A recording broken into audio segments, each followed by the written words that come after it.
بسم اللہ الرحمن الرحیم۔ موجودہ انڈیا اور پاکستان کی جو پوزیشن ہے، میں اس کو بالکل دو قومی نظریے کے بنیاد پہ دیکھتا ہوں۔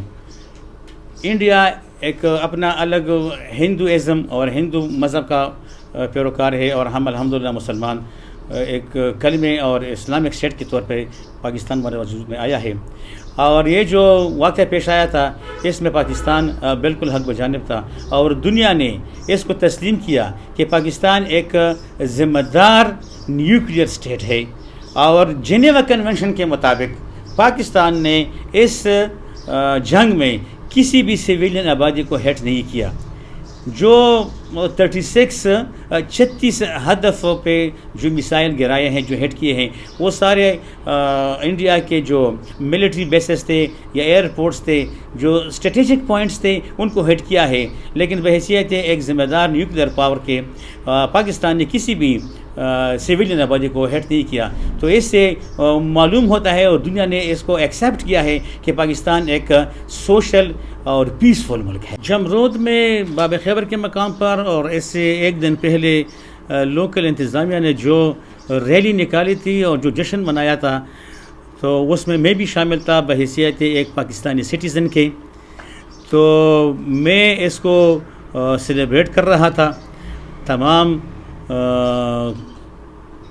قومی مشران اور عوام کے درمیان میں بھی موجود تھا، کیونکہ یہ ہمارے قومی تشخص کی بات تھی، اور یہ ہمارے پاکستان کی سورینٹی اور انٹیگریٹی کو انڈیا نے چیلنج کیا تھا، اور اس میں پاکستان نے ایک واضح برتری حاصل کی تھی۔ خاص کر پاکستان کی فضائیہ نے جس طریقے سے پاکستان کی سپر سونک جو نیویگیشن اور ایئر ڈیفنس کے ذریعے انڈیا کے جو میزائلز تھے یا جو ان کے ریپلسو فورسز تھی، پاکستان نے ان کو، اور پاکستانی شاہینوں نے، پائلٹس نے بہترین طریقے سے ان کو ریپلس کیا۔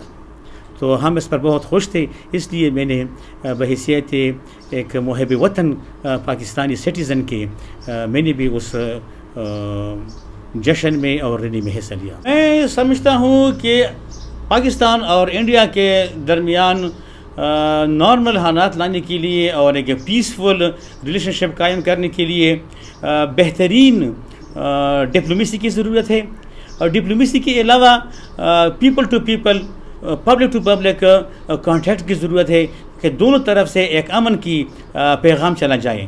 اور اس میں تو میں یہ بھی ایڈ کرنا چاہوں گا کہ جو ہمارا جرگا سسٹم ہے، it is a kind of diplomacy. تو اگر جرگا سسٹم کے ذریعے ہمارے جو پختون قبائلی روایات کے مطابق اگر مشران کو اور ایلڈرز کو اور اسکالرس کو اور ٹیچرز کو اور ادیبوں کو اور پولیٹیشنز کو کا ایک گروپ بنایا جائے، دونوں طرف سے، انڈیا کی طرف سے بھی اور پاکستان کی طرف سے، امن کی خاطر، پیس کی خاطر، تو یہ بہت ایک اچھا رول پلے کر سکتے ہیں۔ اور اس کے علاوہ جو مختلف سوشل ایونٹس ہیں، گو کہ یہ اتنی جلدی ممکن نہیں ہوگا، لیکن ان دا نیئر فیوچر اگر اس میں کوئی ڈپلومیسی کے ذریعے یا سوشل کانٹیکٹس کے ذریعے اگر دونوں ملکوں کے درمیان جو پبلک ہے، جو عوام ہے، اگر وہ ایک دوسرے کے ساتھ رابطہ کرے، کیونکہ تنظیمیں تو ہیں پاکستان میں بھی ہیں اور انڈیا میں بھی ہے، جو سوشل تنظیمیں ہیں، جو سوشل آرگنائزیشنز ہیں، ان کے جو پیروکار ہیں وہ ڈائریکٹ ایک دوسرے کے ساتھ رابطہ کر سکتے ہیں۔ تو اسلام آباد میں اور دہلی میں یہ ایونٹس اور یہ کانفرنسز اور سیمینار دونوں ملکوں کے امن کے لیے بہترین ثابت ہو سکتی ہیں اگر اس میں کوئی انیشیٹو لیا جائے۔ اور اس کی زندہ مثال ان دا نیئر لاسٹ، جو ماضی قریب میں پاک افغان بارڈر ایٹ ترخام، جب افغانستان کے ساتھ جو مسئلہ پیش آیا تھا اور ترخام بارڈر بند تھا، لیکن انہی قبائلی جرگا سسٹم نے اور خیبر ٹرائبل جو چیمبر آف کامرس ہے، ان کے نمائندوں نے، جو تنظیم ہے، جو تجار ہیں، انہوں نے افغانستان کے ساتھ جرگہ کیا، اور یہ افغان بارڈر ترخام کھول دیا گیا ہے، اور وہاں پر الحمدللہ ٹھیک ٹھاک ٹرانزٹ ٹریڈ بھی ہو رہی ہے، اور ٹو اینڈ فرو موشن کے ذریعے دونوں طرف سے روابط شروع ہو چکے ہیں۔ اور اس میں 2-3 دن پہلے بھی جو ہمارے سفیر صاحب ہیں، پہلے ایکس ایمبیسڈر محمد صادق صاحب نے جو ان کی کنٹینیوٹی کو جاری رکھا ہے. تو یہ اسی طرح انڈیا کے ساتھ بھی یہ روابط ڈپلومیسی کے ذریعے اور جرگہ مشران کے ذریعے یا سوشل آرگنائزیشن کے ذریعے، ٹیموں کے ذریعے یہ امن کا پیغام بھیجا جا سکتا ہے اور امن کو قائم کیا جا سکتا ہے، کیونکہ is the entire region a peaceful environment for all the countries, for all the population and public life کے لیے امن اور پیس بہت ضروری ہے. جی بالکل، پاکستان نیشنل بینک نے 2003 میں نیشنل بینک آف پاکستان کا برانچ کابل میں کھولا تھا، اور یہ برانچ باقاعدہ ایک MOU کے ذریعے کھولا گیا تھا. پریزیڈنٹ کارزائی اور حکومت پاکستان اس وقت پریزیڈنٹ مشرف صاحب کے درمیان ایک MOU سائن ہوا تھا، جس میں مختلف شعبہ جات میں افغانستان کے ساتھ باہمی ریلیشن شپ اور دو طرفہ تعلقات کو صحیح رکھنے کے لیے اور ایک کوآپریٹو سوچ کے مطابق MOU سائن ہوا تھا. تو اس MOU میں بینکنگ چینلز بھی تھے، بینکنگ برانچز بھی کھولوانے تھے. تو پاکستان نے سب سے پہلے نیشنل بینک آف پاکستان کا برانچ 7 اکتوبر 2003 کو کھولا کابل میں. حالانکہ وار زون تھا، بہت سخت حالات تھے، اور جس وقت یہ برانچ کھود رہا تھا تو نیشنل بینک کی ٹیم میں بھی شامل تھا. تو الحمدللہ 7 اکتوبر 2003 کو اشرف غنی صاحب اس وقت فائنانس منسٹر تھے، انہوں نے باقاعدہ اناگوریٹ کیا.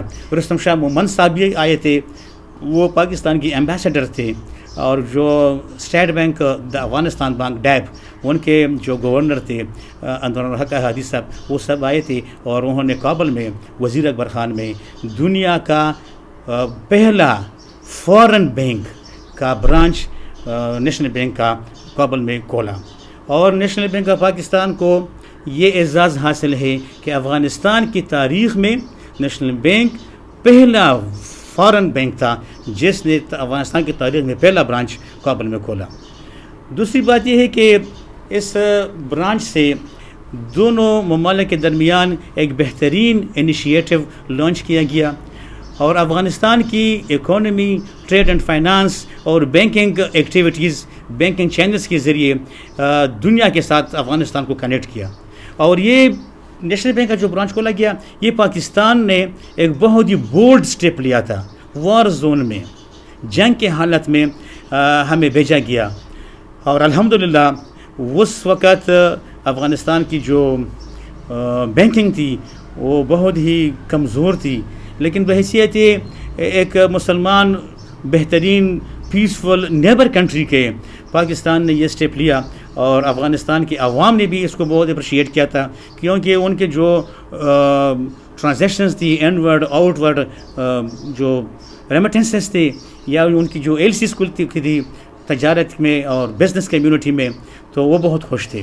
اور اس کی بینکنگ کو جو افغانستان میں اسٹیٹ بینک تھا، اس کا جو اس کو ڈیب کہتے ہیں یا دوسرے بینک تھے، ان کے لیے اسٹیٹ بینک آف پاکستان نے ایک ٹیم بھی بھیجا تھا ان کو پراپر ٹریننگ دینے کے لیے، کہ ان کی جو اپنی بینکنگ انڈسٹریز ہے کہ وہ بھی اسٹریم لائن ہو جائے. اور دنیا کے ساتھ پاکستان نے افغانستان کے جو تجارتی روابط تھے وہ مستحکم کیے. اور دوسری طرف پاکستان سے اور جو نیبر کنٹریز تھے ریجن میں، جو خطے میں تھے، تو جو رشین سٹیٹس تھے، ان کے درمیان national bank of Pakistan played a significant role, like a bridge کی طرح انہوں نے کام کیا اور افغانستان کی اکانومی کو مضبوط کیا تھا. ہاں یس بالکل، وہاں پر بینکنگ کے علاوہ وہاں پر تو میں نیشنل بینک میں ایز اے جوائنٹ کسٹوڈین کام کر رہا تھا، اور جتنی بھی کی پرفارمنگ ڈیوٹی تھی وہ ہم سب کر رہے تھے. لیکن جو بینک میں سیکیورٹی کا جو انٹرنل سسٹم تھا وہ بھی میرے حوالے تھا. اور وہاں پر جب بھی کوئی سیمینار ہوتا تھا یا کوئی ایونٹ ہوتا تھا تو جنرل مینیجر صاحب مجھے بھیجتے تھے، اور میں ریپرزینٹ کرتا تھا پاکستان نیشنل بینک کو. اگر ان کی اپنی کوئی ڈیب میں جو افغانستان کا سینٹرل بینک ہے، اگر اس میں کوئی فائنینشیل کمیٹی تھی یا کوئی اس کا ایونٹ تھا یا کوئی جو بھی پروگرام تھا، تو پاکستان نیشنل بینک اور دوسرے جو شیڈول بینک تھے ان سب کے نمائندے اور ریپرزنٹیٹو جاتے تھے. تو I played a role as a representative as well. Besides this Kabul میں پروٹوکول بھی دیتا تھا. پروٹوکول کی ڈیوٹی بھی میری تھی. جب شوکت عزیز صاحب ہمارے پرائم منسٹر آئے تھے اور اس کے ساتھ اسٹیٹ بینک آف پاکستان کے گورنر ارشد حسین صاحب بھی آئے تھے. ہمارے پریزیڈنٹ تھے جناب بہت ہی نفیس, بہت ہی polite, very professional president Ali Raza صاحب, وہ بھی آئے تھے. تو ان سب کو میں نے ریسیو کیا تھا. تو اس طرح شوکت عزیز صاحب نے اسٹیج سے مجھے مخاطب بھی کیا تھا کہ well done mister Afridi, you have received us very warmly. Rustam Shah sahib ہمارے ایمبیسڈر تھے, وہ بھی ہمارے ساتھ بہت کائنڈ فل تھے اور ہمارا بہت خیال رکھتے تھے. تو نیشنل بینک آف پاکستان کے جو اسٹاف تھا یا ان کی جو بینکنگ فیسلٹی تھی, تو ہم تمام اسٹاف ممبرز نے بہت ہی پروفیشنلی اور ڈیڈیکیٹڈ طریقے سے اپنی ڈیوٹی کی ہے. اور اس کے عوض ہمیں نیشنل بینک آف پاکستان نے بہت انعامات بھی دیے ہیں. Cash prizes and dollars 10,000 5,000. ہمارا نیشنل بینک پوری دنیا میں نیشنل بینکنگ جو نیٹ ورک ہے وہ کابل میں فرسٹ آیا تھا 2004 میں. تو الحمدللہ پھر پریزیڈنٹ صاحب نے ہمیں بہت اچھی طریقے سے اعزازات اور انعامات دیے تھے, پروموشنز بھی دیے تھے. تو میرا بالکل بیسک سوال ہے, میں نے نیشنل بینک آف پاکستان 95 میں جوائن کیا تھا. اس وقت ہماری محترمہ شہید بی بی نظیر بھٹو صاحبہ کی گورنمنٹ تھی اور ہمیں انڈکٹ کیا گیا. 95 میں نے جوائن کیا تھا ایز اے کیش آفیسر. لیکن میرا جو ٹیمپرامنٹ تھا اور جو میرا اپنا ذیل تھا, تو کیش آفیسر سے اٹھا کر میں جنرل بینکنگ بھی آیا. پھر وہ کریڈٹ کارڈ آئے تھے, ڈیبٹ کارڈ آئے تھے, گولڈ کارڈ آئے تھے. تو میں نے مارکیٹنگ شروع کی تھی. مینیجر نے کہا کہ آپ یہ کیش وغیرہ چھوڑ دیں, آپ یہ کریں. پھر 2003 میں کابل چلا گیا. کابل میں 6 سال کابل میں رہا اور 1 سال ایکسٹریم نارتھ مزار شریف میں ایز اے مینیجر بھی میں رہا, ایز اے جوائنٹ کسٹوڈنٹ بھی رہا. اور الحمدللہ پھر 2010 میں واپس آیا کابل سے اور پشاور میں جوائن کیا ایز اے مینیجر. اور یہاں پر بھی مجھے بہت ہی کرونک لوزنگ یونٹ برانچ میں مجھے مینیجر لگایا تھا. اور الحمدللہ by the grace of Almighty Allah, I converted that branch into a profitable unit. پھر اس کے بعد مجھے مردان ریجن میں senior vice president regional head Naeem Ullah Jan sahib کے ساتھ کام کرنے کا موقع ملا. میں نے ان کو اسسٹ کیا as a protocol officer, as a personal assistant. تو 2017 تک میں وہاں رہا اور پورے مردان ریجن میں, جس میں مردان, سوابی اور باجوڑ, شانگلہ تک, ملاکنڈ, عنایت کلی باجوڑ تک اس میں برانچز تھی. پھر میں واپس آیا پشاور ریجن میں, اور پشاور ریجن میں بھی مجھے ایک اسپیشل ڈیوٹی دی گئی جو بہت ہی ٹف تھی. لیکن الحمدللہ یار دوستوں کی اور کولیگس کی دعاؤں سے اور اللہ تعالیٰ کی مہربانی سے میں نے وہ task as a recovery officer, marketing and recovery officer کی حیثیت سے میں نے 2018 میں پشاور ریجن میں جو ڈیڈ لون تھے 2003 سے لے کے 2018 تک, اس میں تقریباً میں نے 82.6% کمپلیٹ ریکوری کی اور national bank of Pakistan Peshawar region کو ٹاپ پہ لایا. اور پریزیڈنٹ نیشنل بینک نے ان کو ایکنالج کیا اور ہمیں مجھے تو اسپیشل انعام دیا گیا. ریجن میں مجھے ایوارڈ دیا گیا اور جس سے میری کافی حوصلہ افزائی ہوئی. اور الحمدللہ جو بھی کام کیا ڈیڈیکیٹڈ اور پروفیشنل طریقے سے کیا, اور میں اللہ تعالیٰ کا بہت ہی مشکور ہوں کہ میں نے صحیح ڈیوٹی کی ہے الحمدللہ. باقی توکلت علی اللہ. ینگسٹرز کے لیے تو یہ میسج ہے کہ آج کل ینگسٹرز ہمارے ہر کوئی سوشل میڈیا میں اور پولیٹکس میں اتنا ان ہو چکا ہے کہ بہت سے ینگسٹرز نے اپنا جو ہدف ہے ایجوکیشن کا اور اپنی ڈگری مکمل کرنے کا وہ ایک سائڈ پہ رکھا ہے اور ہر کوئی سوشل میڈیا میں ان ہو چکا ہے. سوشل میڈیا اور فیس بک اچھی ہے جو ان کے اچھی اسپیکٹس ہے ان کو ٹچ کرے, جو نگیٹو اسپیکٹس ہے ان کو ایوائڈ کرے. اور دوسری بات یہ ہے کہ پالیٹکس میں اسٹوڈنٹ لائف میں ایک خاص وقت ہوتا ہے کہ پہلے اپنی تعلیم کو توجہ دو. جب آپ کی تعلیم مکمل ہو جائے اور اگر آپ کی ضرورت پڑتی ہے تو آپ پالیٹکس جوائن کریں, لیکن اگر آپ کی ضرورت نہیں پڑتی ہے تو اپنے ایجوکیشن اور پروفیشن یا بزنس میں توجہ دیں, اور جب ووٹ کا وقت آ جائے تو پھر اپنی مرضی کے جو کینڈیڈیٹ ہوگا ان کو آپ ووٹ دے سکتے ہیں. فضول میں ادھر ادھر ریلیوں میں یا باغ دوڑ میں حصہ نہ لیں. تو یہ میرا ینگسٹر کے لیے پیغام. میں بھی پختون ظلم ٹی وی کا اور آپ کی ٹیم کا بہت مشکور ہوں کہ آپ لوگوں نے یہاں آ کر میرے ساتھ یہ انٹرویو کیا, اور انشاءاللہ فیوچر میں بھی آپ کے ساتھ ہم بہترین ورکنگ ریلیشن شپ قائم کریں گے.